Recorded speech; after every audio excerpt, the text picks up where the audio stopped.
ठोस और कठोर चट्टानों पर छपे।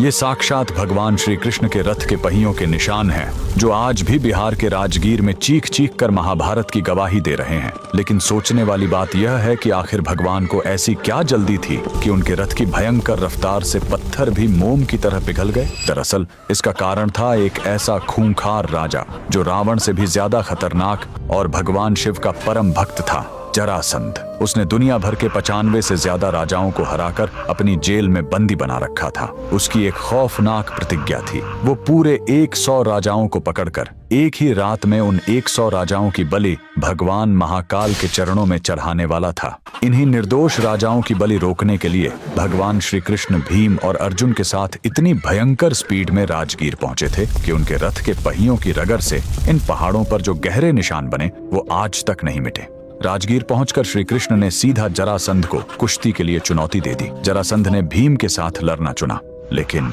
जरासंध कोई साधारण इंसान नहीं था। अखाड़े में कुश्ती लड़ते हुए जब भीम ने जरासंध को बीच से चीरकर 2 टुकड़ों में फेंक दिया तो एक भयानक चमत्कार हुआ। जरासंध के शरीर के वो दोनों टुकड़े वापस आपस में झुर गए और वो फिर से जिंदा होकर हंसने लगा। लेकिन जरासंध का शरीर बार बार क्यों झुर रहा था, इसका रहस्य उसके जन्म में छिपा था। दरअसल मगध के राजा बृहद्रथ का कोई पुत्र नहीं था।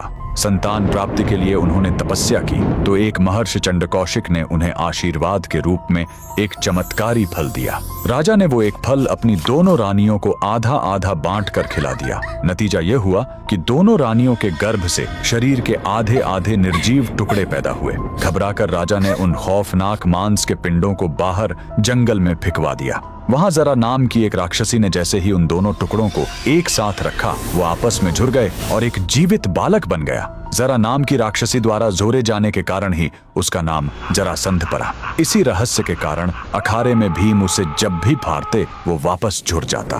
13 दिनों तक यही खौफनाक कुश्ती चलती रही। तब 14वें दिन श्री कृष्ण ने अपना मास्टरमाइंड खेल खेला। उन्होंने एक घास के तिनके को उठाया, उसे बीच से फाड़ा और दोनों टुकड़ों को उल्टी दिशा में फेंक दिया।